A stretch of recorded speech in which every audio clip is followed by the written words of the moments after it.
begin. A very good morning to everyone. Thank you for coming in to join our talk this morning. Our talk today is on mental health during COVID-19 pandemic and our growth, organized by Sarawak Development Institute and supported by Conference X, Conference Manager System by New Dimension. I'm Rosalind, your host for today's talk. Thank you once again for joining us. I would like to welcome Dr. Bernard Ting, our speaker for today for this talk. A bit of background about Dr. Bernard Ting. Dr. Bernard Ting is a medical lecturer at the Departments of Psychological Medicines, UNIMAS, and also a visiting psychiatrist at Hospital Sentosa, Kuching. He is also the secretary of Befrienders Kuching. He obtained his degree in medicine from University Kebangsaan Malaysia in 2010 and started to practice in the field of psychiatry since 2013. He became the member of Royal College of Psychiatrists, United Kingdom in 2018. His areas of interest include mental health promotion, suicide prevention, old age psychiatry, and psychotherapy. Currently, he is also a team member of Mental Health and Psychosocial Support Service at Hospital Sentosa, providing psychological first aid to people that are affected by COVID-19, and a volunteer of Safe Space COVID-19 Malaysia and online psychosocial support platforms. Before we proceed, I would like to briefly go through the housekeeping rules for those who are joining our talk for the first time. So a very simple housekeeping rules that we would like to seek the support of everyone to kindly mute the microphone when the session is ongoing, and also during the Q&A sessions if you are not asking a questions or comment, to avoid any disruptions. You may use the chat functions to raise questions during the presentation sessions and also during the Q&A sessions. Questions posted in the chat functions are to be addressed to everyone and not to individuals so that the host and the co-host will be able to monitor these questions or comments. And if you wish to ask questions or to comment during the Q&A sessions, please use the raise hand button. This function is located next to your name under the participant list. So that is the simple housekeeping rules for our talk this morning. As a final reminders, I would like to remind all the participants that this is a public talk and members of the media are also covering this talk. We welcome all comments, questions, as well as sharing from the participants related to this topic, as long as the participants themselves are comfortable in sharing this information. All the comments, questions will be treated with highest respect. So without further ado, I will now invite Dr. Bernard Ting to start his presentations. So over to you, Dr. Bernard. Right, thanks, Rosalind, for your kind introduction. I'm very much pleasures that I was given this opportunity to share with you about this topic, and I'm sure many of you come from different background. But when I see through the participants, I noticed quite a number of local people that perhaps no, I'm not very familiar with Bahasa Sarawak too bad. So bear with me if I can present my things in English. But I will try my best to speak a little bit Bahasa Roja in between, right? After all, I'm a Sarawakian. I should learn also Bahasa Sarawak. And when I work in Hospital Sibu last time as a houseman, I also learned a little bit of Bahasa Iban. Those very technical terms like anang kasa, all this thing, right? So really happy to share with you about this topic, and I see a very good response from all of you, because I believe most of you understand mental health is getting more and more important in this era, and is something that we have been neglecting for the past decades. But now people are looking into it, and that is actually a very welcoming and very good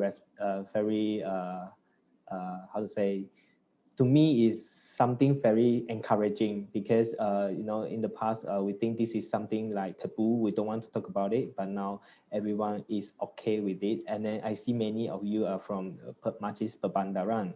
That means our policymakers also look into it very seriously, and that is actually a good sign. At least for Sarawak, I think it's a good sign, right?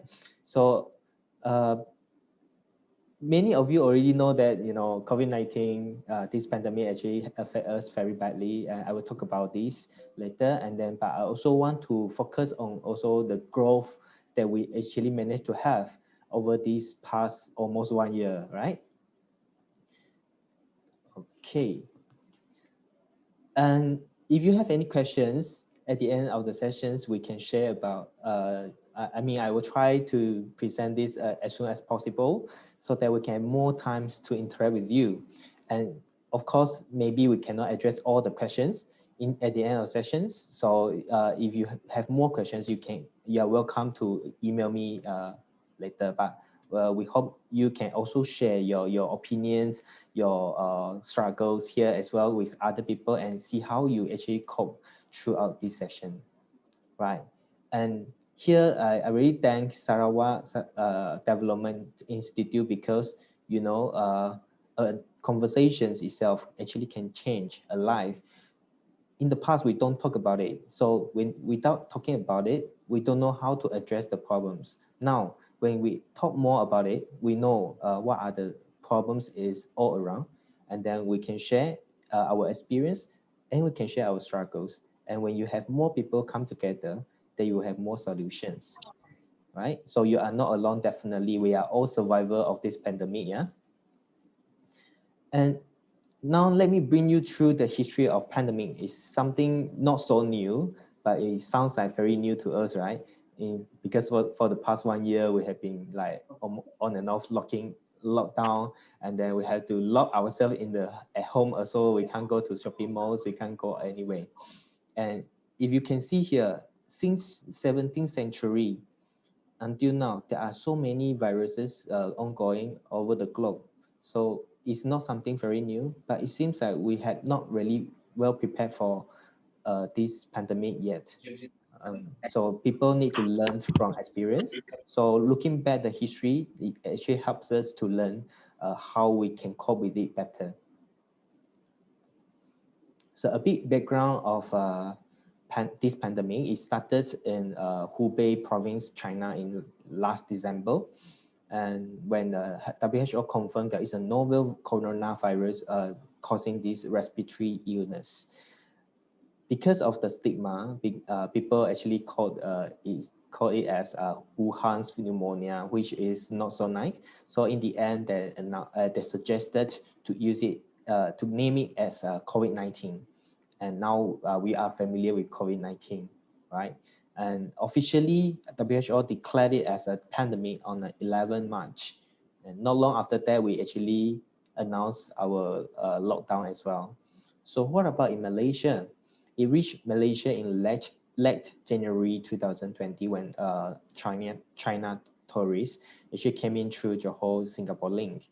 That time, the reported case still remained low, and mostly imported cases, until localized clusters like the cluster in Kuching, very near to our home, the church cluster, and then we also know that the public cluster that emerged in March, and then it start to have the first wave of our localized clusters. Then on 18 March till 3rd of May, a nationwide movement control order was initiated by our government to mitigate the outbreak. And very fast, after about 6-7 weeks, then we managed to go into conditional MCO like now, and then later proceed to recovery MCO. Along this course, we know it's actually a natural cause for a pandemic to come back in second and third wave if you study the epidemiology, right? So but now the third wave actually hits us very badly, right? And I'm happy today will be the last day of our CMCO in Sarawak. Hopefully tomorrow everyone can still remain calm and don't go out and share the unhealthy air all around. You can still continue to keep the hygiene and keep all the good habits that you have learned throughout this CMCO. Yeah, right. I will share a little bit about the statistics because I understand there are medias here. Also, there are state governments or any people from the government sector always asking for statistics, right? And you have seen a lot of infographics, perhaps along the on your apps or your uh, mobile phones or Facebook, social medias, right? So this is on 25th because the 26th one is not yet out. And I'm happy to see Kuching now is orange zone, but you can see there are many red zones. And this illustration is very easy for us to actually see where are the places which is still not so safe to travel. Not sure any one of you has noticed it or is just become a very new norm to you that you don't recognize it. Yeah, you can see here at the bottom, on right bottom, there are actually some advice from our KKM, CPRC to share with you how you can actually practice the good habits like patuhi arahan perintah kawalan pergerakan, duduk di rumah, jangan ke sana ke sini, right? Kerap cuci tangan dengan air dan sabun. Not only water, but you also need to use sabun and hand sanitizer. Jarakkan diri 1 meter daripada orang lain and amalkan pembelian dan pembayaran dalam talian. So online shopping actually become more famous nowadays, right? And this is another infographics that shared by Ministry of Health. And you can see the third wave here actually hits us the back very badly. During this third wave, we actually had about 50,000 cases, right? And this is the latest from yesterday. This information is very important, and you can see, let me share with you. Right. So a total number of 60,000 people have been detected positive so far. And you can see here on the right upper corner, the fatality rate is actually not as high as compared to other places, 0.57%. Although we don't wish anyone suffer from this, but the fatality rate is actually not that high. And Sarawak ranked number 8 out of all the states so far. Yeah. Okay. And this piece of information is very important. You will know how many cases are still in ICU, how many of them intubated, how many active case. Right. And this is another very interesting infographics. Okay.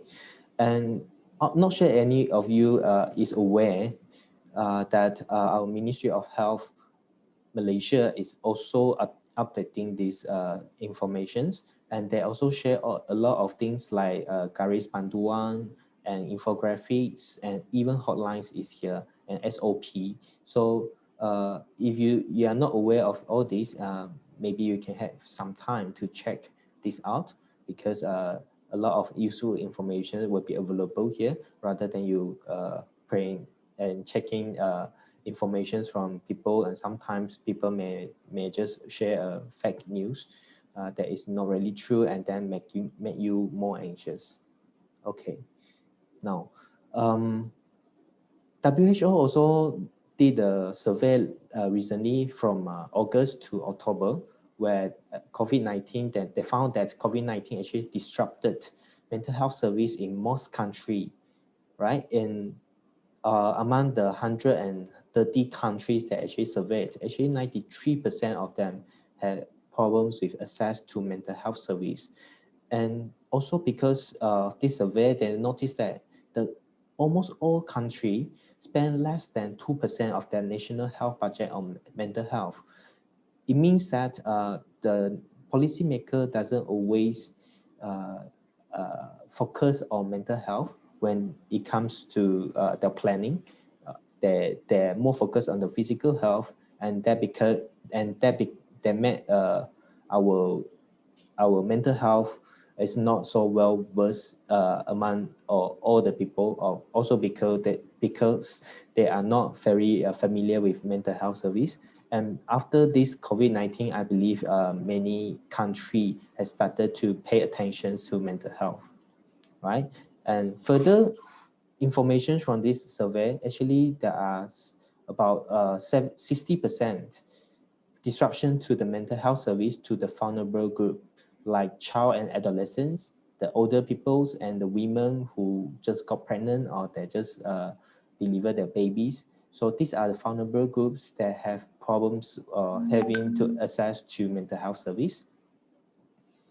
And about 2/3 of the people had difficulty to go to the usually counselings and also psychotherapy, and 1/3 of the people have difficulty to get their medicines, and 3/4 reported have disruptions, at least partial disruptions to school or even workplace mental health services.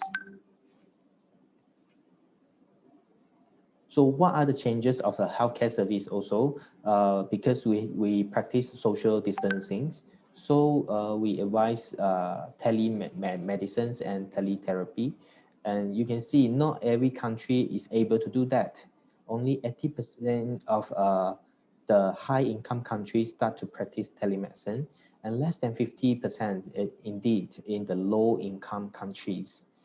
And one very sad thing is about this, actually 89% reported mental health and psychosocial service available, and is a part of their national COVID-19 response plan.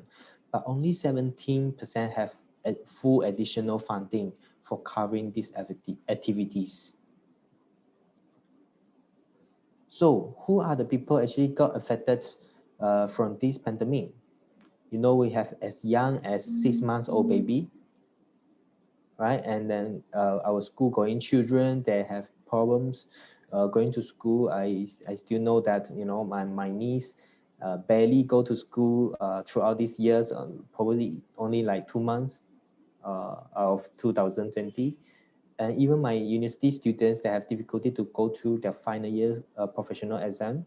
And this actually caused a lot of anxiety and a lot of uncertainties that brought them a lot of fears and also anxieties.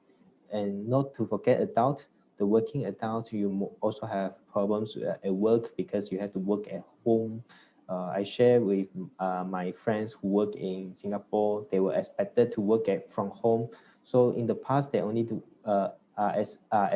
expected to work from office 8 to 5 perhaps, but now because you can work from home, so people can actually call you even like midnight or later in late evening.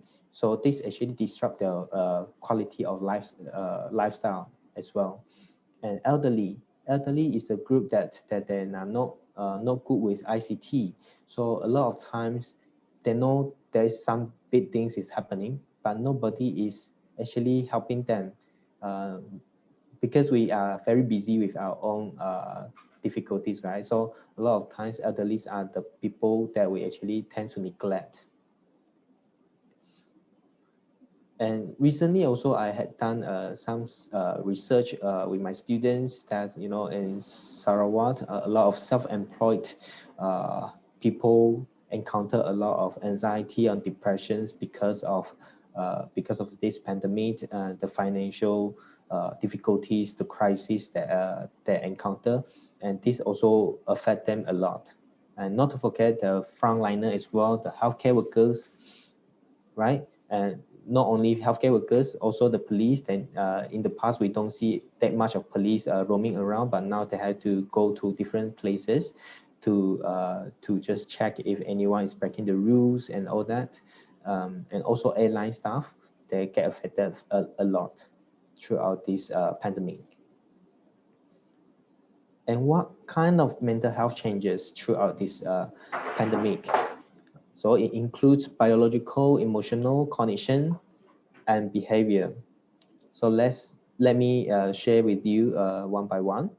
From biological, a lot of times when people get anxious, they tend to have these following symptoms. They will feel muscle tense. Sometimes when they feel anxious, they get shakiness. Or some people feel depressed, so they get easily fatigued.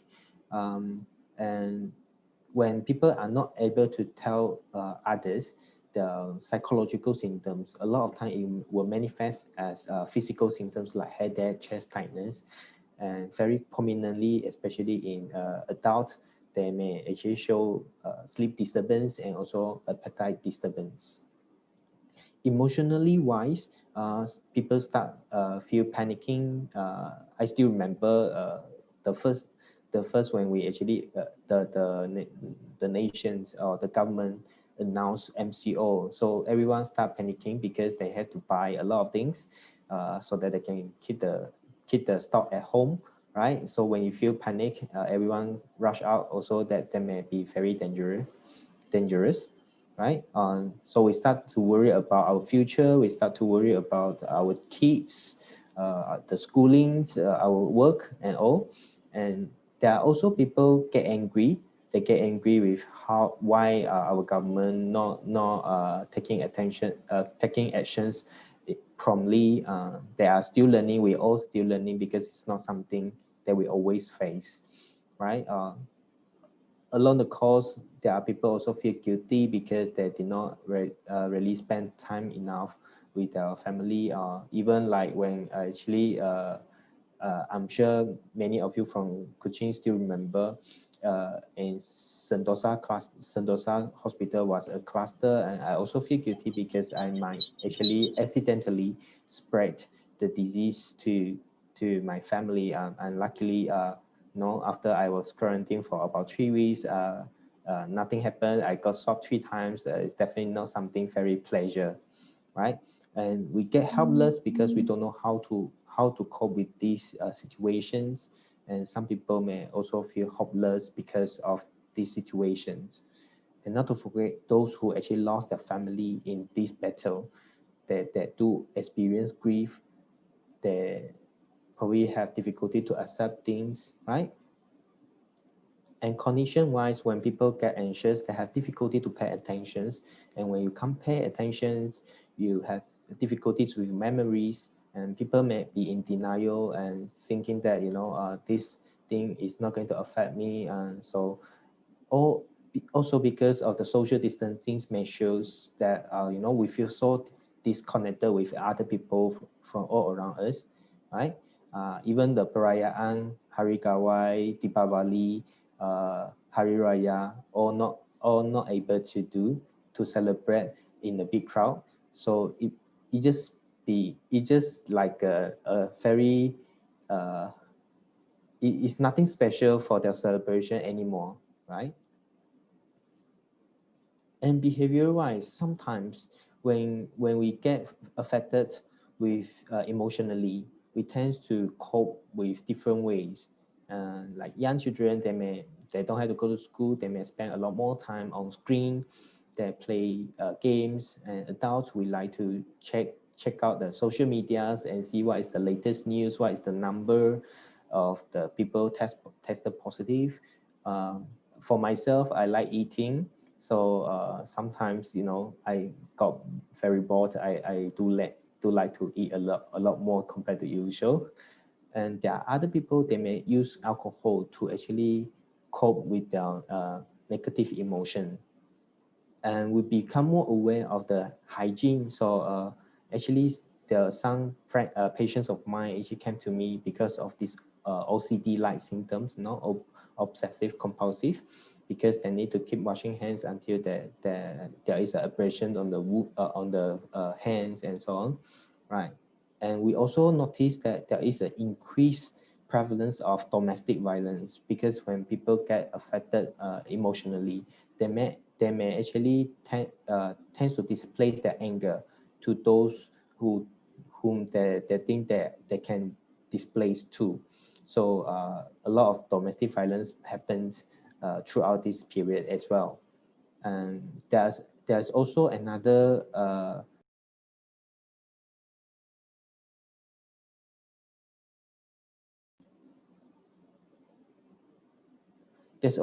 populations when people get affected, when they have negative emotions that may actually go on with self-harm. So yeah, so these are the effect from this pandemic. Yeah. So why actually mental status will change? We we do notice in there are a lot of people that have intrapersonal struggles. So in ourselves, we have a lot of struggles, perhaps with the finance, with the thoughts, with the worries, with the work, and so on. And sometimes it can be biological. You know, when you don't sleep well, you don't eat well, our brain chemicals tend to be disrupted. And when the brain chemicals disrupted, then the brain chemicals that are responsible for your emotion will also be disrupted. And that also will cause you to have depressions or anxiety and so on. So apart from that, you know, a lot of times mental health problems, it doesn't come from one cause. It can be due to your personality. Some people, they tend to be more negative. Some people, they can withstand the adversities in their life because they tend to be more strong. And also, you know, childhood development. Some people, they tend to have more trauma throughout their upbringings. And these many factors actually can affect one person on how they actually cope with adversities, right? And interpersonal struggles also happens during this period. We do not only deal our personal conflicts, we also have to deal with the conflicts with others. So we have problems with relationships, with our colleagues, with our friends, with our family, with our spouse, partners, and so on. Right. And by and large, the very big factor that caused us to have trouble here is the environment, right? Especially those who stay near hospital, right? If you hear the siren, right, it may be very panicking because we know that, you know, people are not allowed to go to hospital by themselves when they get tested positive. So the hospital will actually send ambulance out. So when you hear the ambulance alarm come nearby your neighborhood, you start to feel panic because you know that, you know, there's someone in your neighborhood is actually tested positive, or maybe more than just one, right? Also, other people panic on buying masks, right? Initially, so the masks become very, very expensive. So panic buying also become an issue. Another thing is social distancing. No man is an island. We like to social with other people. We can't stay on ourselves alone. So when there is a social distancing, we cannot meet our people, cannot meet our friends, cannot meet uh, our relatives or our family members that frequently, and that also contribute to the changes of mental status. And one thing I like to highlight here is also stigma, because not sure any one of you know what is stigma.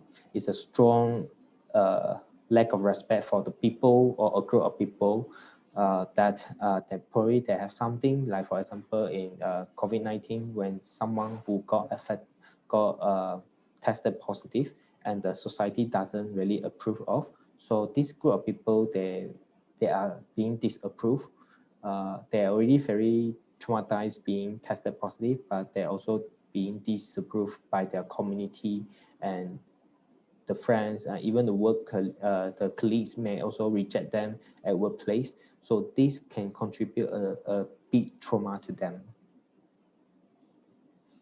So now let us take a break. I have been talking quite a lot. Let us take a break for a while. You just calm down and relax.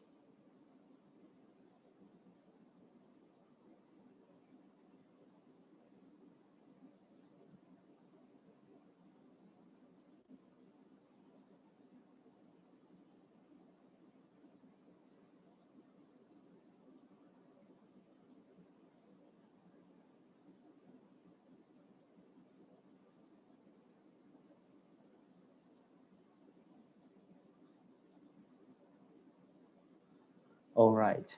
For all of you that you don't know, right? I have done this for 40 seconds just now. In that, do you know, it's estimated that one suicide case happen in the global in every 40 seconds. So in the past 40 seconds, probably somewhere around the world, there's 1% actually have committed suicide. It's a very sad case, right? And recent news also mentioned about 266 that they had tried to actually commit suicide during this MCO time, right?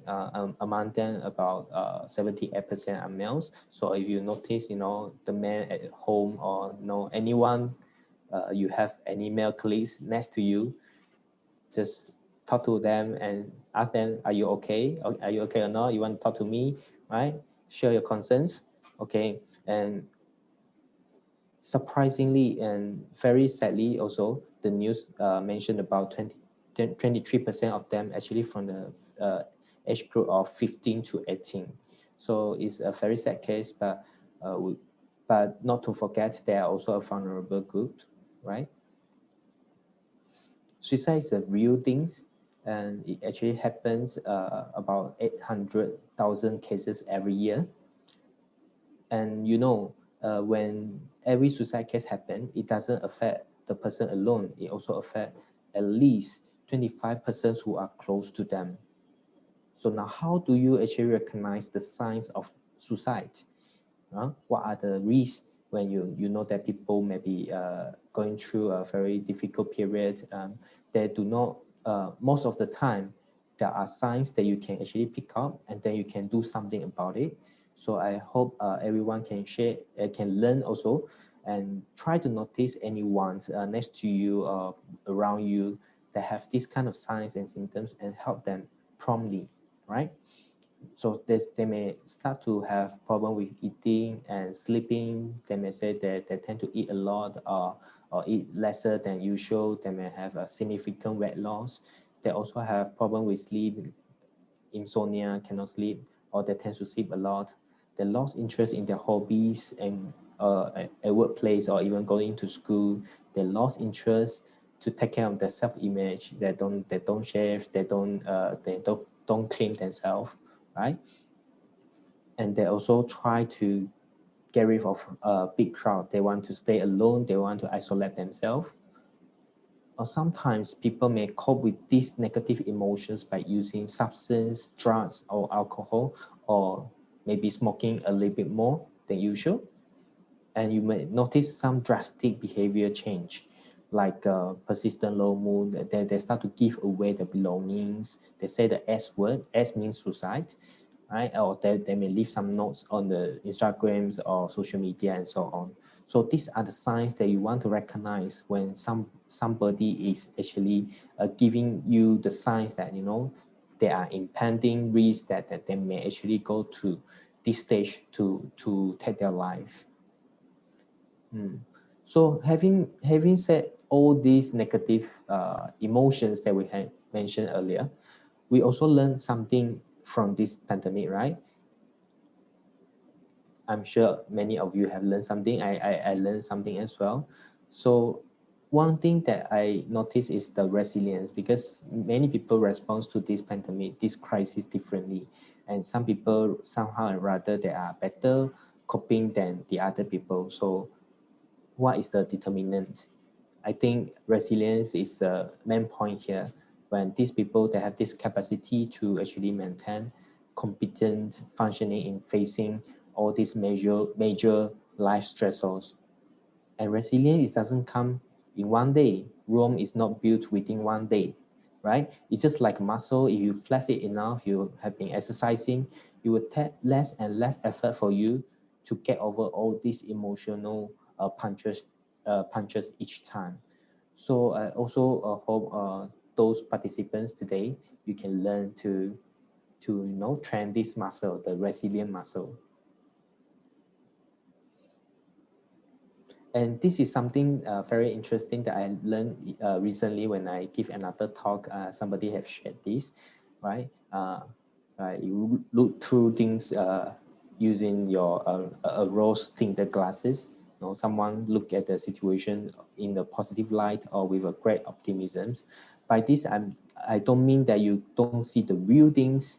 We don't see this crisis is true, and we try to avoid that. You know, we deny this, but we choose to use a more optimistic view, looking at this, and that's why I talk about growth today. Like what are the some growth that we have over this pandemic? You know, lifestyles have been changing, right? Being hygienic is no longer just a good habit, but it become a very good, a very important skill that you need to have for survival. So time has changed. Now everyone will be more cautious. They want to wear masks. They will use alcohol swab. They will use hand sanitizer whenever they go. And then notice this is very important even when there is no crisis, a pandemic like this, right? So now we learn to have to be more hygienic. Also, throughout this period, you know, over the past 1 year, I also learned uh, to give talk through this online platform. From a class that I can see a lot of students to a class that I don't see anybody, only the laptop and the webcam, right? So I also try to adapt myself along the way. And we notice these innovations is not something very bad. It actually helps us to get connected.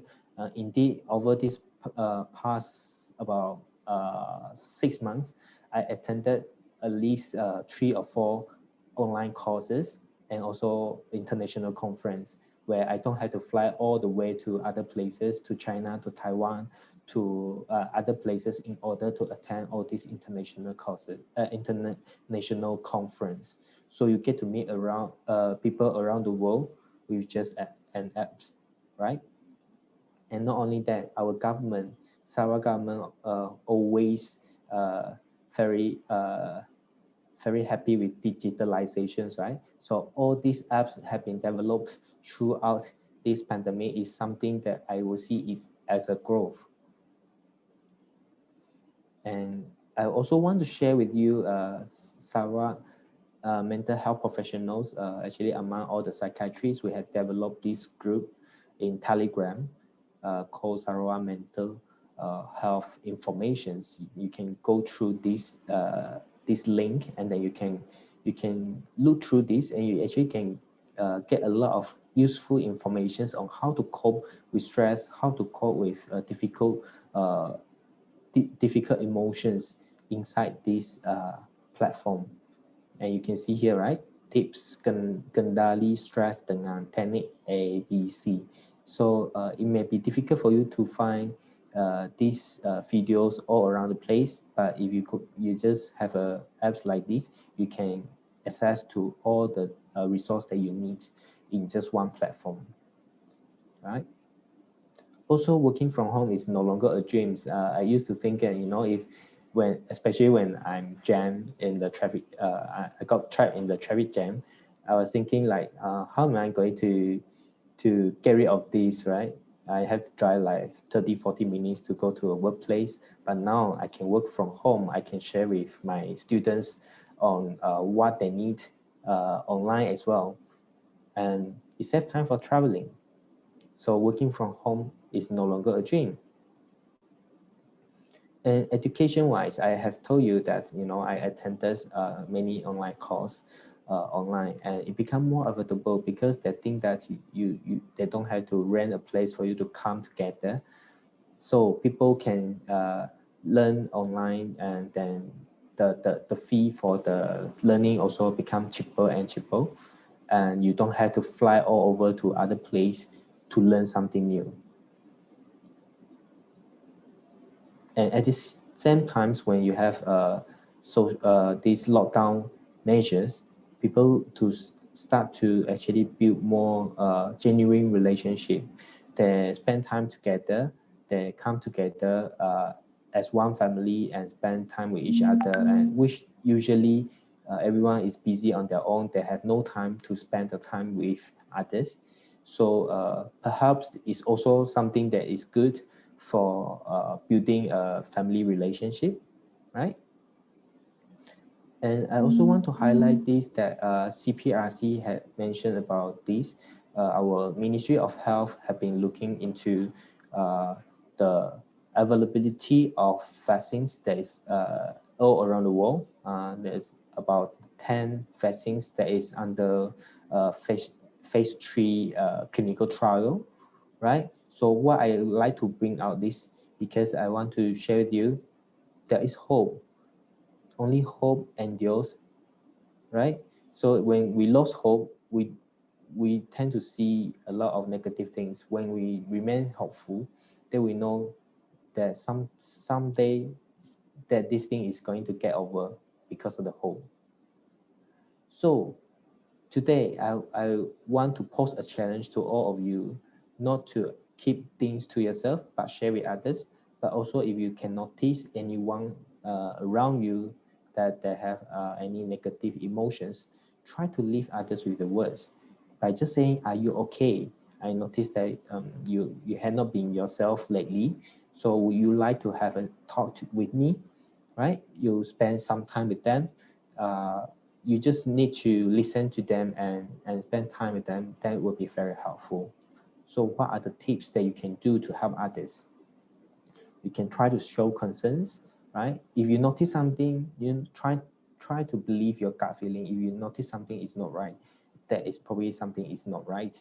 So try to show your concerns and just ask simple questions may actually make a very big difference.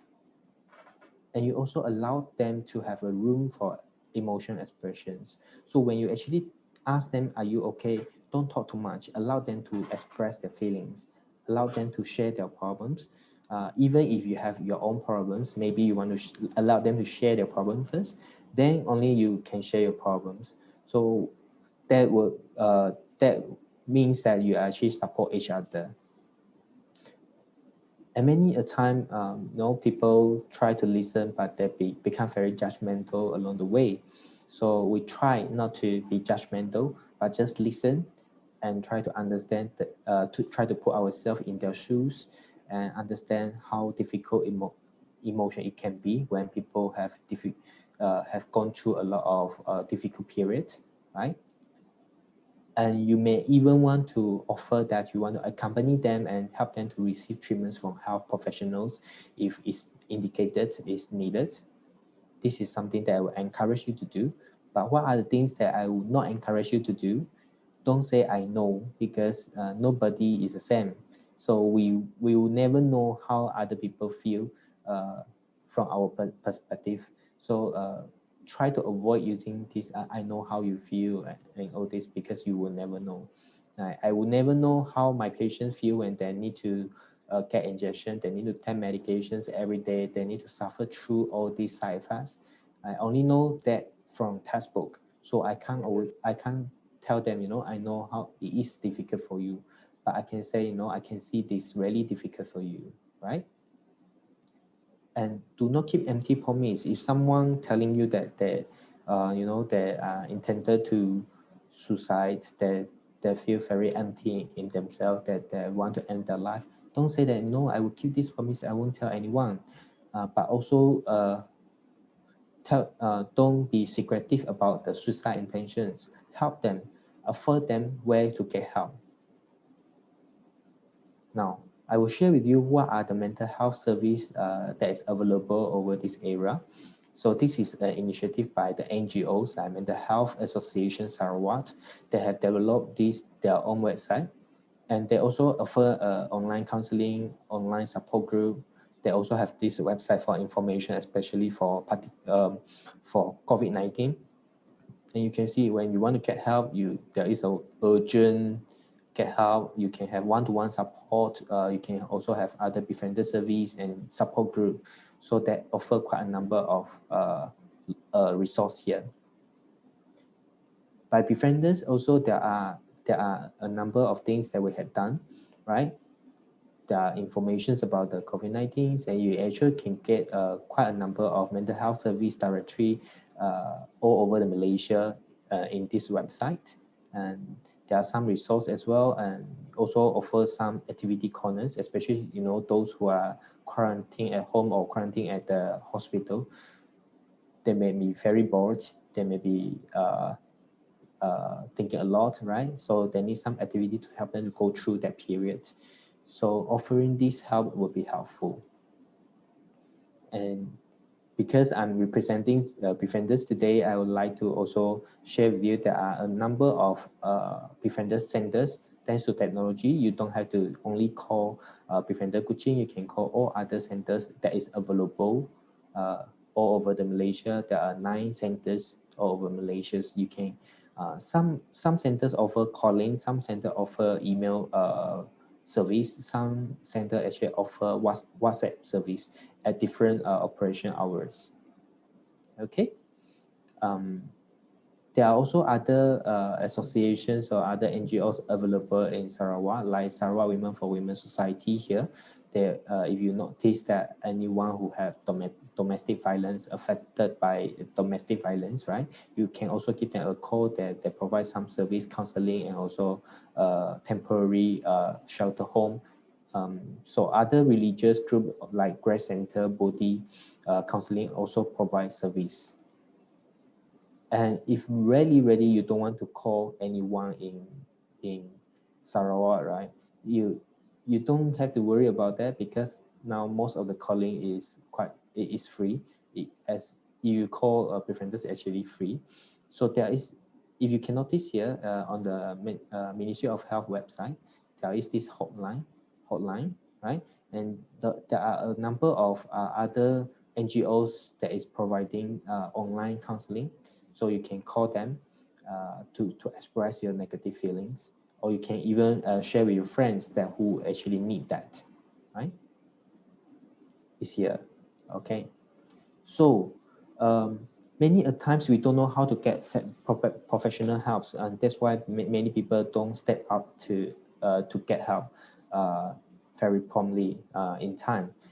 So now I share with you a very simple steps for you to actually get help, right? The step 1, you just need to go to any nearest clinic, or it can be polyclinic, it can be your private clinic, okay? And get assessed by the doctor, and then they will write you a referral letter, and they will even help you to get appointment from the general hospital who have psychiatry service, or even go to hospitals in Sentosa in Kuching, right? And then you can see the mental health professionals and get treatment there. And these are all these number available, and actually in most of the districts in Sarawak, we do have psychiatry service nowadays, even like in Sri Amang, Kapit, Serian, Serike, we all have psychiatry service as well in general hospital, and even in Limbang, right? So the hub is out there. And not to forget those in Kuching primary. Maybe sometimes, you know, when I was waiting for the results of the swab test, I also get very panic. So that these are the numbers that you can call for the bilik gerakan, the operation room, right? You can actually call them during the operation time. And also, if you want to get swab, you need to get some information. Actually, you can also come out with a lot of notice about where you actually can get the test done. But make appointment before you actually go and seek help from this clinic, the major polyclinic in Kuching area. Last but not least, I like to actually encourage you. Again, you don't have to be an expert. You just have to care. Share your carings. When you share your carings, then you will help a lot of people who really in need, right? And also, I would like also to promote for befrienders coaching, because you know the whole day the whole year we are not able to do our road shows. If you can support us, you can call us. If you need any emotional support, you can email us. Also, if you can help us with our finance, because we still need funds to go through our operations. With that, I thank you. Thank you very much, Dr. Bernard, for the talk. Thank you very much for the sharings. So now we will open the sessions for Q&A. So those who would like to make a comment or ask a questions, you can either uh, use the chat functions. You can post your questions there. And those who would like to ask or make comment or to speak, so you can either use the raise hand functions next to your name, or you can unmute yourself and let me know that you would like to make a comment. So any takers?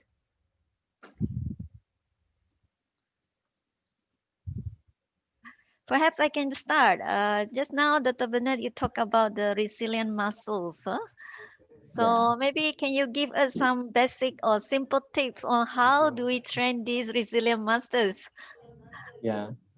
Okay, yeah, a lot of times, our how we get affected is because our thoughts can affect our feelings, our emotions, and our actions. So the thought itself is very important. That's why I say look through the rose-tinted glasses. Try to see different perspective. You perhaps you can't stop yourself from looking from the negative perspective, but also try to be optimistic.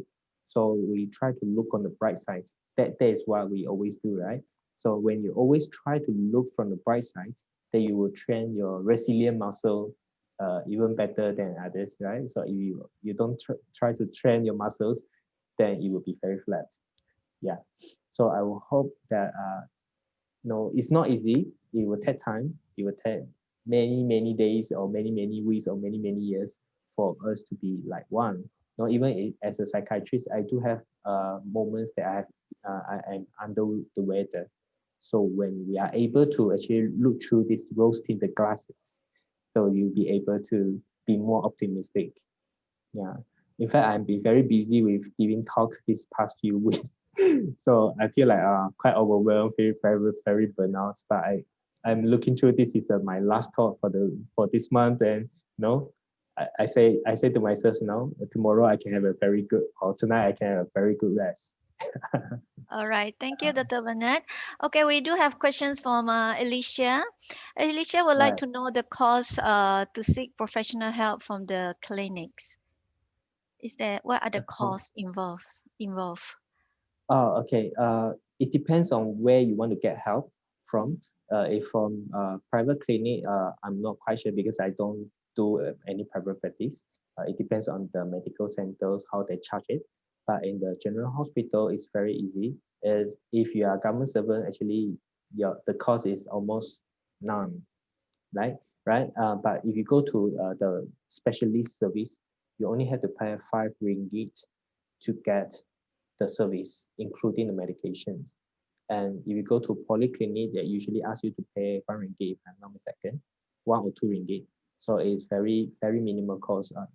This is something that I must press Malaysia government because they have made our healthcare service very affordable.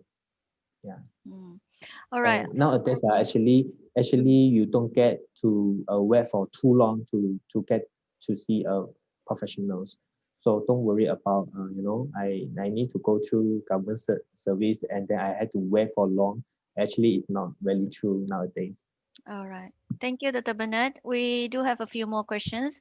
Right? So, okay, from Amanida, how to comfort someone who doesn't want to help themselves? Okay. This is very common question and very practical questions, right? If Mm-hmm. someone don't want to help themselves, we want to recognize what actually caused them to feel difficult to seek help.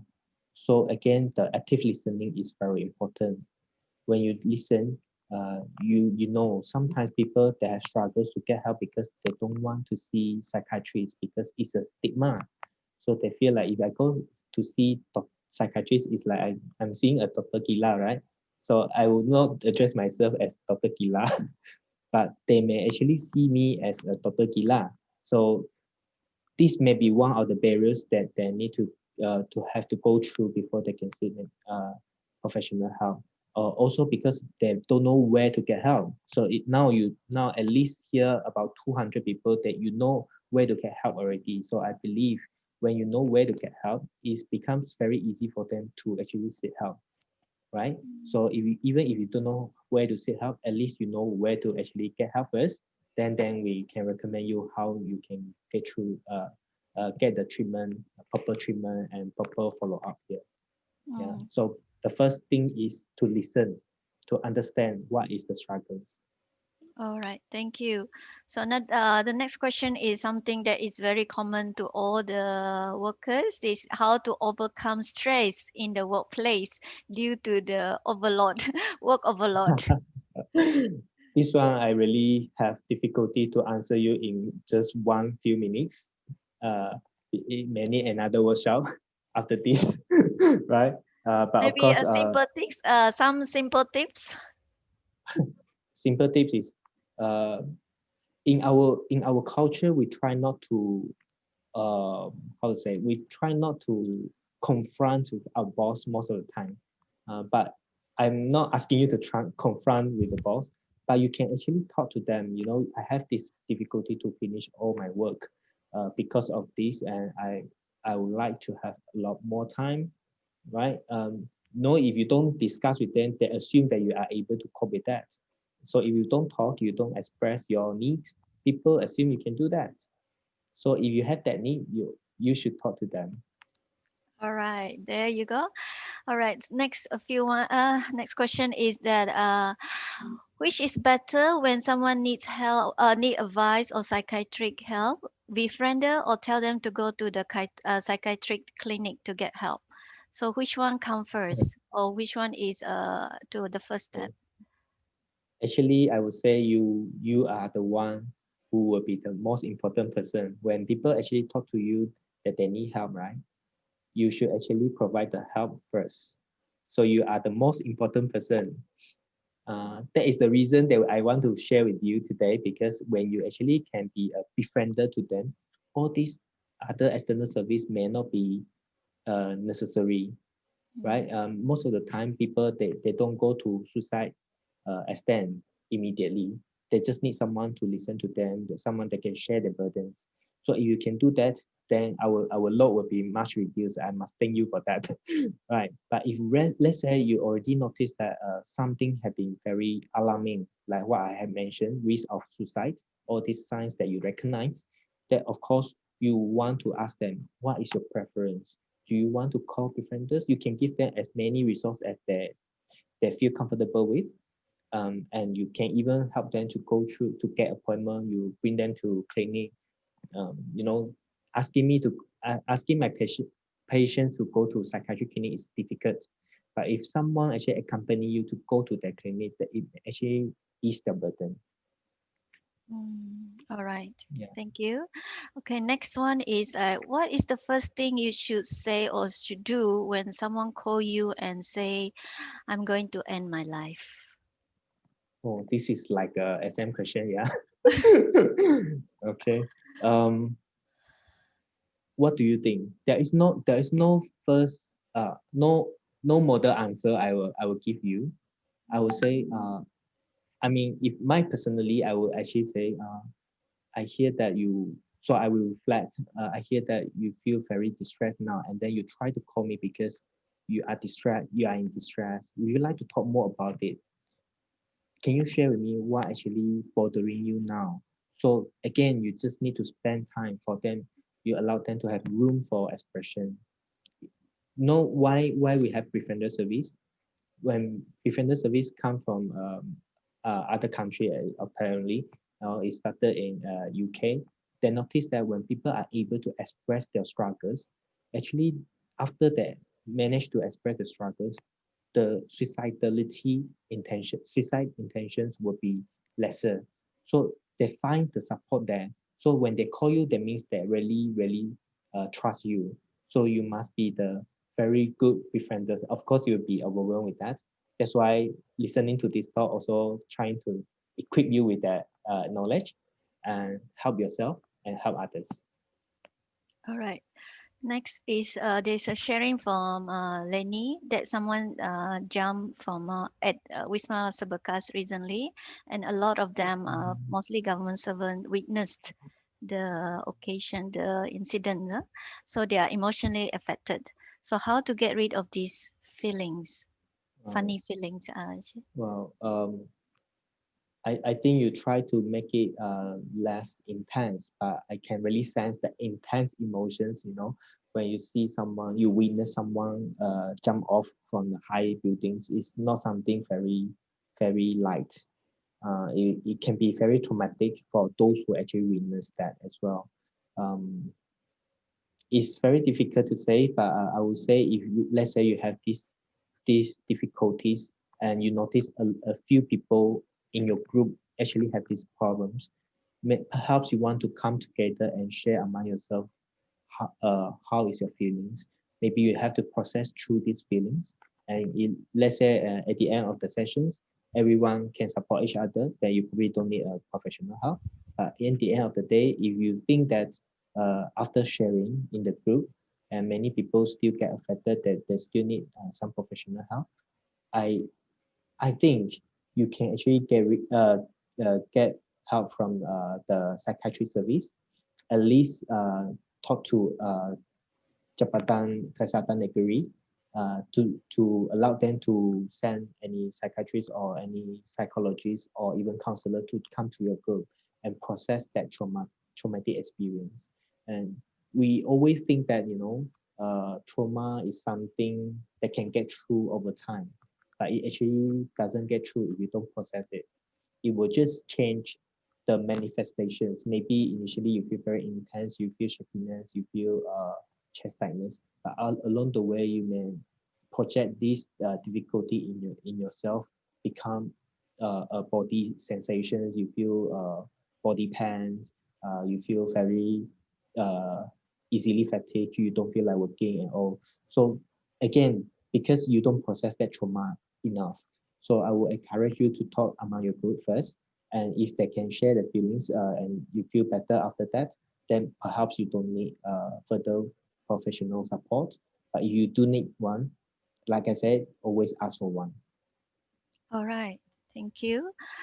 From Alicia again, I think it's a follow-up questions. How many sessions does one need once they seek professional helps? Hmm. Again, this is not a exam question. Yeah, I can tell you until the person is good enough and resilient, able to practice the resilient muscles, we will not give up the person. We will continue to follow up the person. Mm. All right. Yeah. Okay, next one is how do I stay positive when COVID-19 is still in our society and our safety is not assured? So I think this is a very common issue faced by everyone in the society now. So Right. how do we stay positive? This probably needs another one whole workshop to talk about how you can stay positive.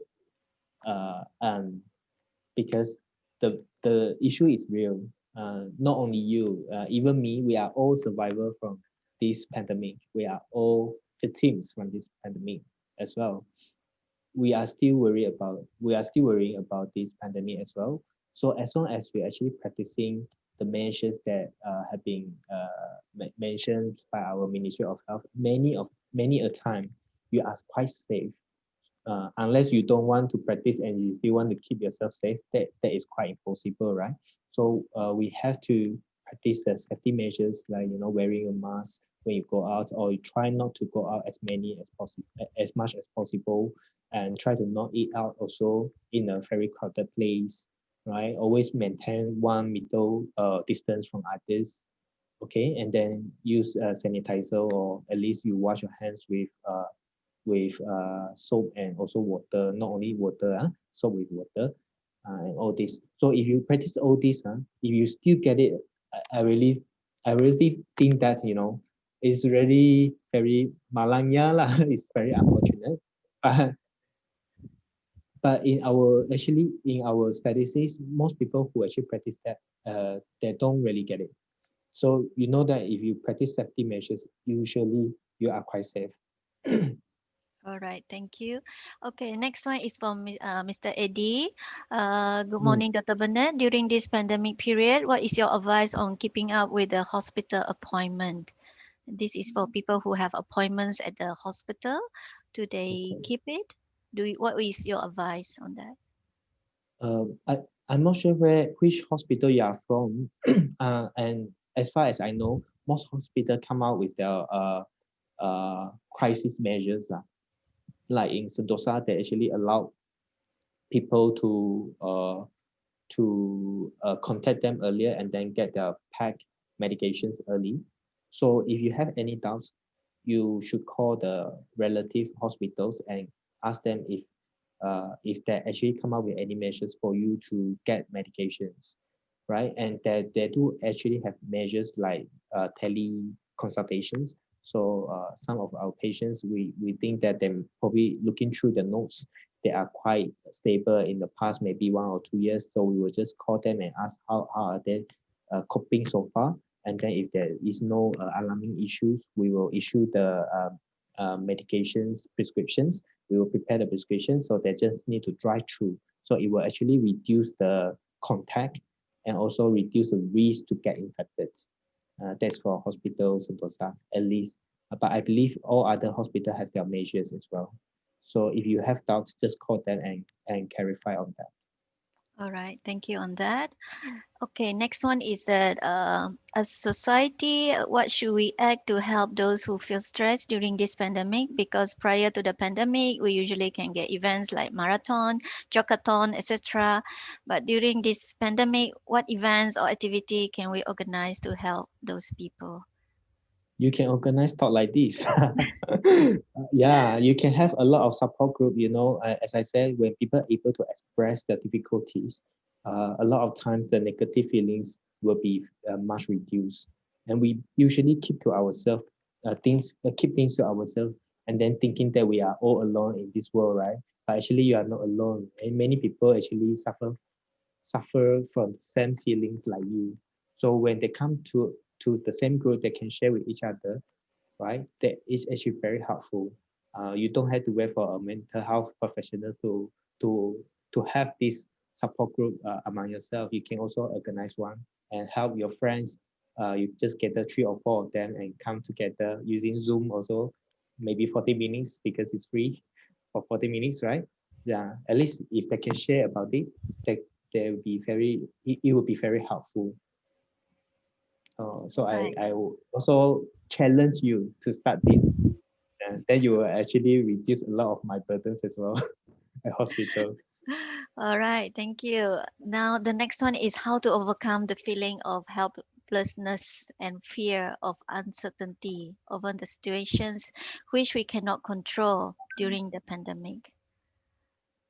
Yeah, Feeling helpless and fear of right. This uncertainty. again another very big topic to talk Yeah. about. Rosalind, I guess your institute can do more about this later. Yeah. Yeah. So again, I would say training your resilient muscles really takes time. It doesn't come within 1 day, but this era actually poses us a risk because we want things almost instantly. Instant noodles, fast food, everything comes very fast. So we have lost our patience to wait for the best to come, right? So I would advise you to at least to keep if you can't train yourself to be more resilient enough, then at least you talk to someone that you trust. Let other people help you. So don't do it yourself. When you are trying to train this muscle, right? So at least you get someone to help you first. So I'm not sure if this question actually pose any elements of depressions or anxiety, but if you do get professional help. Uh, All right. That's the questions that we have in the chat. So is there anyone who would like to personally share or make comments or ask any questions? They can let me know and then we can give the opportunity for them to do their sharings. Anyone from the Majlis Perbandaran, maybe even those who are working in the frontliners, maybe you can share your experience working during this pandemic. Of course, we have people from areas that have not been affected at all by COVID-19. Because some area in Sarawak, they have been green throughout. uh, So I if their think, connection is good, I think only the remote area don't get really yeah. affected. Mhm. Anyone?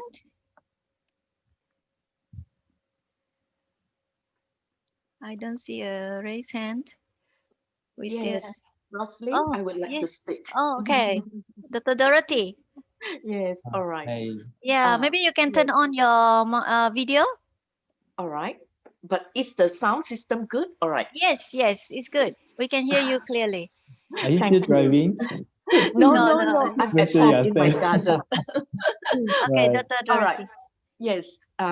First of all, thank you, Dr. Bernard, for the Right. very informative, um, wonderful talk. You know, as a lecturer and as a part-time lecturer teaching my students, who are doing their master degree from UNIMAS, and they used to come to me for help, I would teach Right. them. But now we have to do it through Zoom from Yeah. Cebu, from Muka, and even from Sabah. They ask questions about shrub, so I mentioned certain things. Yeah. First of all, in this pandemic lockdown, I did a Mhm. lot of gardening. I had so Mm. many herbs, especially I planted 30 types of herbs. Now, there are 7 types of herbs. Lấy cha, thai nghe, bịch chi, bọ hó, kulet sim, kim, kuk fan. You know, it was plentiful of harvest. Yes, it's locked down. I have good contacts with the hawkers. I would collect, you imagine, early in the morning after coming back from Auntie Doris' house, I would do gardening because there was no job. I have to do a lot of things in the house, which is good. I keep myself busy. I keep myself happy. I keep helping people. I did work like sewing from the house. I help Mm. my friends. And then Right. those masks, it's not very good. At first, I'm not good at it. But eventually, as time passes by, it's really good. I did Zooming and help out and encourage the students from the Girls Brigade section. Then in the gardening, I know there are elderly ladies, 80, 70. I know them. I would phone them up. Today, Auntie Lu Bian Zhu Jia, you no need to cook. I'm cooking Lui Cha. You wait for me. By 1 o'clock, I deliver food to you free of charge. So the day before, cooking Lui Cha is very, very tough. You have to fry the peanuts, you have to fry the ikan bilis, you have to fry the dry prawns, you have to get ready all the, pickles, that is the chai po. So you do everything ready. Then you gathered the leaves, thai ngay bị chi bỏ ho kul xin kim kuk fan lui kun kin, the guava leaves. So I would prepare everything ready, and I must get back from Auntie Doris' house by 7. So I start preparing garlic, all these things prepared, cut the long beans, whatsoever. I buy things ready. You see, I have students asking me, Sincere, what about can you help me to sell guava? I said, huh? At this time to sell guava? How? How much is a kilo? Okay, 1 kilo is 9 ringgit. Oh, that's too expensive. Why don't I help to sell like 20 kilo? In about this 3 months, I can sell 300 kilos of guava just to help my student. And at the end of the station, my ex-tourism student would say, Sincere, oh, hello, no sa kilo. I said, no need, don't worry. I buy from you because I have some pocket money. Yes, we do our part, like Dr. Bernard said. There's no time for self-pity. You really work hard. And actually, when I deliver the food, Auntie would phone back this one, and they would say, your Lui Cha is very nice. It tastes so good. We cannot go out to eat now. We have really nice Lui Cha lunch packet, hot, warm, and the soup is so delicious. Next time, could you give me more soup? Things like that. It makes me glad, and I'm ready and energized to do the next round. I did 4 rounds. Each time it's not easy. I would put the name, put it in a nice plastic bag, put into a box, put into my car, house to house delivery. Then, of course, in addition, I help to sell my students guava. So in this manner, we pass time. And then at the same time, I help those in the nursing home. And then for 3 months, also off and on, I was at Surat General Hospital, the 7th floor, the 8th floor, and then Kota Samarahan. Now, I have experienced when the COVID patient comes out, I must say thank you. And I say that the Stroud government of Stroud has done its very best. The medication, the Medicare, all these doctors, in their costume, which looks like astronaut. So the security guard would say, COVID patient, sudah datang downstairs. And all these are like, some of them have commented, how do patients need to get medication when they're sick, they need to go hospital. They would just run from all these COVID patients that is covered by the plastic, and they would say COVID, COVID, um then I realized, oh my goodness, the crowd is so frightened of this patient, and the doctors, everybody is running hell scatter. But I would just look and I said, thank you for our doctors in the general hospital, even at emergency, to receive patients from Stroud General Hospital emergency section to Kota Semarang Heart Specialist. They are doing such a great job. The medication, the care, the nurses, all the frontliners, I want to say thank you. It was such an experience. This time, the lockdown has taught me so much lessons, not only to be resilient, like Dr. Bernard has mentioned, to be hygienic, to be caring, to really comfort people. And I comfort so many people, even, they are Christians, they have not gone to church. And I prayed for the patients and they say, could you come and pray for my mom? She's so sick. Things like that, little things that we do, it makes one's life so much better. To all out in Kuching and elsewhere, I say, stay safe, stay healthy, stay positive, do whatever you can. The little you give, especially in kind words, a touch, a smile, a laugh, it makes a difference. Thank you. Thank you. Thank you, Dr. Dorothy, for the sharing. So very insightful and very courageous. So very, very happy to hear that you are doing well as well. So we do have another questions from Anita, that how much helps can we extend to someone who need helps when that someone has no family support? Right. Okay, before I respond to this question, I would like to really press this Dr. Dorothy for her very admiring support to the community, because of your persistence in your kindness in helping those who are vulnerable in this society. Actually, it is a lot of our burdens as well. I'm sure that they contribute quite a number to our to help our healthcare service, at least the healthcare workers, right? So what I would actually summarize what she actually had done is that when you have a life goal in yourself, that you go for the life goals, then when you go towards that, it's also a ways of practicing your resilience muscle. And another thing is when we talk about COVID-19, it doesn't only affect ourselves mentally, but also physically. So do you know anyone when they get affected that they need to be quarantined at home and they don't get food and all that? So we always try to address the basic need first, the shelter, the food, and so on, before we come to talk about the mental or emotions and all that. I still remember when I was quarantined at home, and I was trying to call the staff from the hospital, because other people calling them, they may not feel the same. So but I'm quarantined, I'm calling them, they feel very much supported. And one of the things that I will try to identify is that what is your basic need. Is your basic need is already being covered?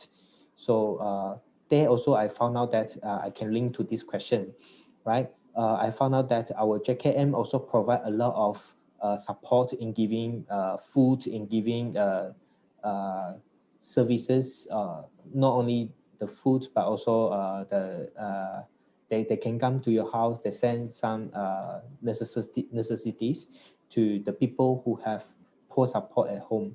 But of course, we can't do everything.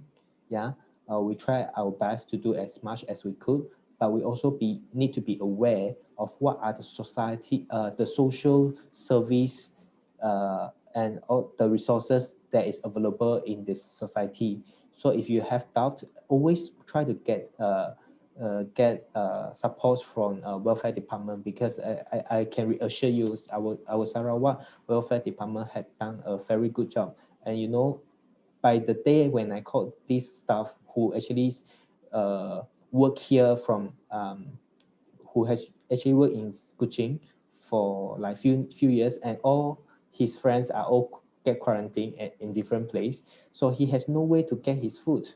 So we just ask our social worker to get help from the welfare department, and they send food to him. It's so much needed for him that he can go through that 14 days without a worry about whether he needs to be in hungry for that 14 days when he is in quarantine. So when we want to help other people, we really want to see what is the urgent need that we need to settle, right? So really, you can help as much as you could, but of course you still have difficulty to address all the needs in the society. So always share the resource and the and even like if you post on the Facebook, right, many people will respond to you. If you know what are the services in this society, just share with them. I know that people who don't have food, you also can call Hope Place. They also share, they also send food to those people in need. All right, thank you, Dr. Bennett, for that. So perhaps we can go to the next question. Is on the how much help we can extend to someone who need helps when someone have no family support. So is Right. you want to add on to Can that? you want to check with any welfare officer? Right, because Okay. I'm not sure how much uh, this family support means. By no family support means not at all, or there is family but they don't support at all. So it's usually under welfare department. All right. So I think the next question is more on the on family member being very negative, and how do we deal with family members who have been very negative but doesn't want to seek help? Again, listening is very important. I have mentioned this and emphasized this throughout my presentations. When you try to listen to them, you will be able to identify why are they so negative. And it can be because of the past experience, it can be because of the personality, it can be because of the developmental history that they have a lot of trauma in themselves. You know, Hospital Sentosa had reached out to many people throughout this period. We have online how to say a survey on if you are in distress or you are in stress, and many people actually fill out the form, and we noticed that not many people actually not really get affected only by COVID-19. There is long-standing problems in themselves that they had not been addressing, but they are busy with life, so they never address that. But because of this COVID-19, they start to sit down and reflect about the life, reflect about everything, because they have more time now. So they start to feel that, you know, I really have depressed for so long, I never get help. So now they come to us as a platform. They manage to get help from us. So we actually we get help. We actually refer them to the nearest clinic or nearest psychiatric clinic as well. So again, the first thing, you must listen, and listen what is the need, why are they so negative. Then you understand why they don't want to get help.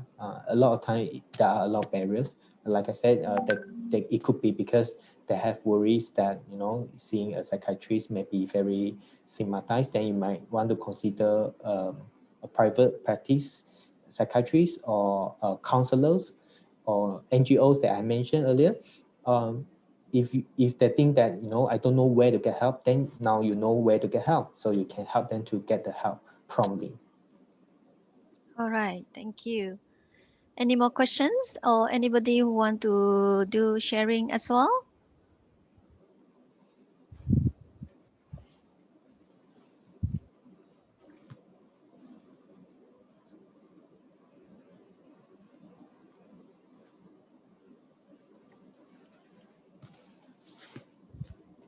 Take a 40-second break. Huh?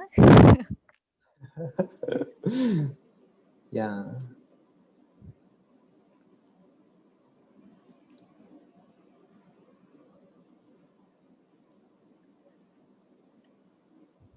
Maybe I can ask another questions, Dr. Bernard. Sure.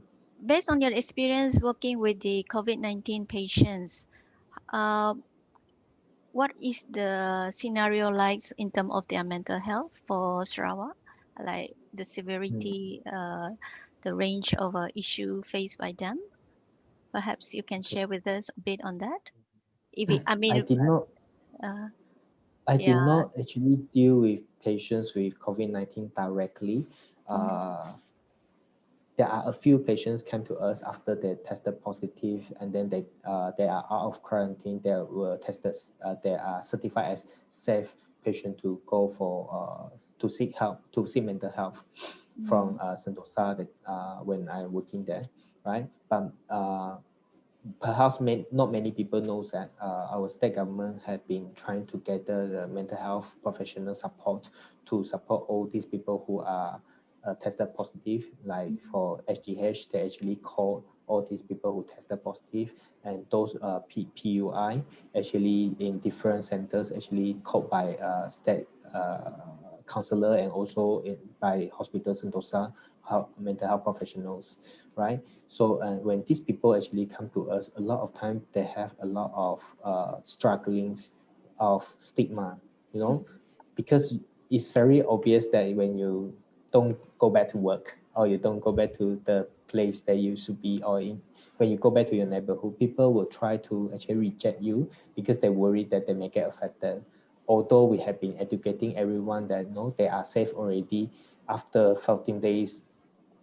Yeah, so stigma is a very big issue. I hope also through this talk, I can also strongly advise everyone that no, to not to reject those people around you, because they already certified as positive, and then you reject them again. This is like double blow to them.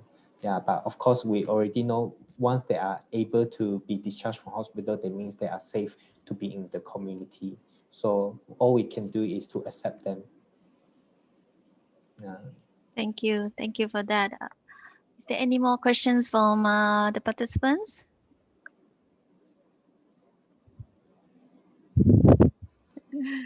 All right.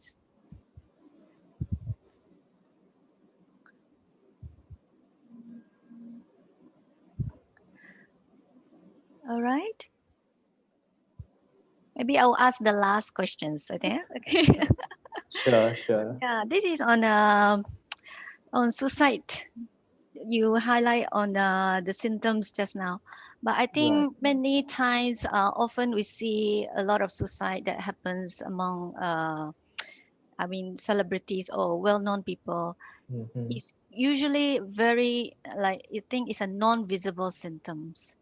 See, I think people who have this non-visible symptom is the most dangerous because they're seen as to be all very happy. They are very Mm-hmm. happy with their life. They are like so outgoing, like they really uh, hide their issues very well. They presented a totally different personality image to the people around us. I think these are the people that is very hard for us. Like we are often taken very surprised, no, taken a shock by when these kind of people suddenly committed suicides.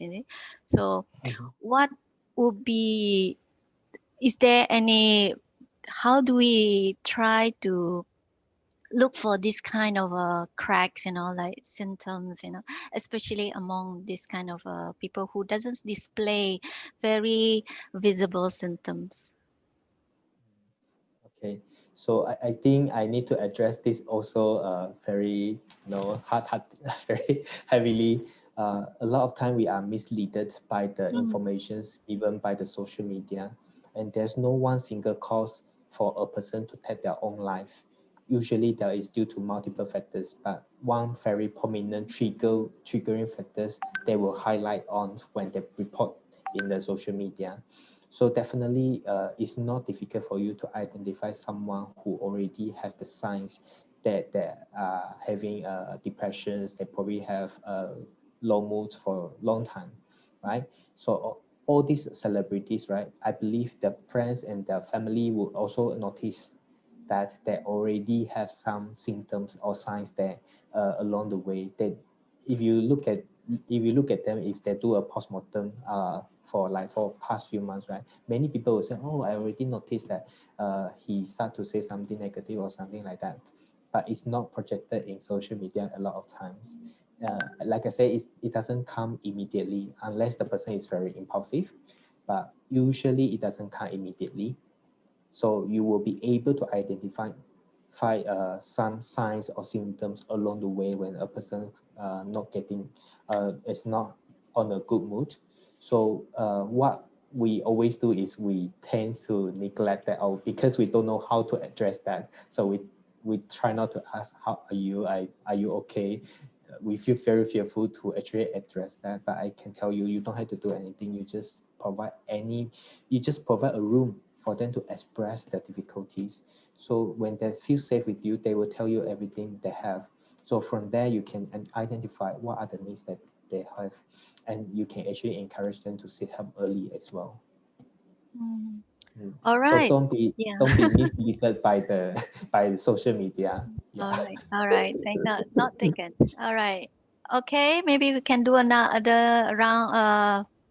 One last check. Is there anybody who want to say or any more comments?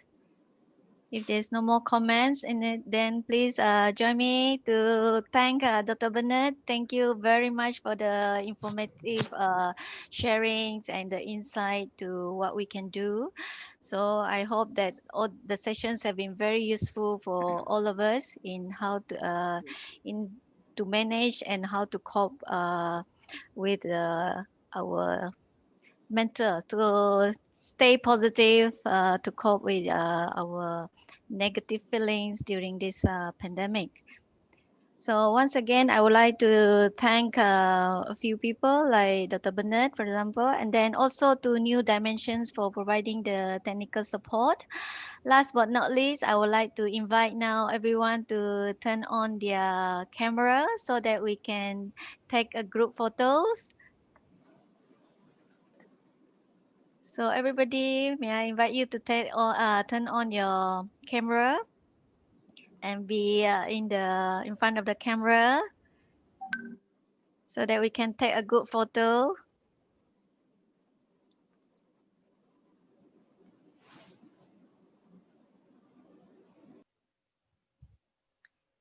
Eve, are you ready? We will wait for a few more people to turn on All first. right. Then I will make the announcement.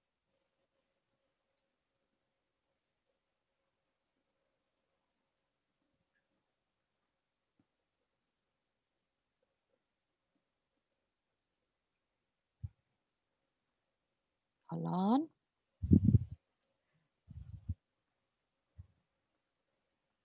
Okay, keep For on those, smiling. yeah, for those who doesn't have a camera, it's Yeah, fine. it's We okay. thank Yeah. you. Yeah.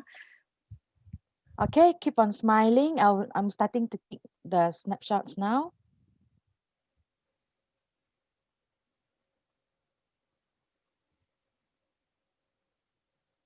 Keep on smiling, yeah.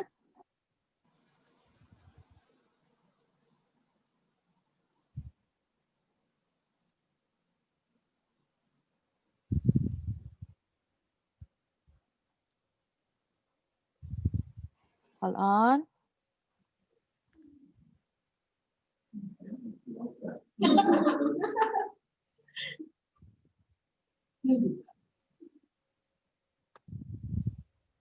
One more. Hold on.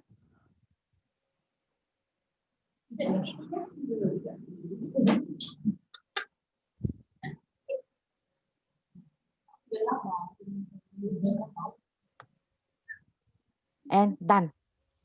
All right. With that, we conclude our talk Thank you. for this morning. Thank you once again to everyone for joining us. So we Thank you, wish you a everyone. pleasant day ahead and stay safe, stay healthy. Looking forward to your participations in our future talk. So thank you. Goodbye. Take care. Bye bye. Thank you. Thank you. Thank Thank you, you. everyone.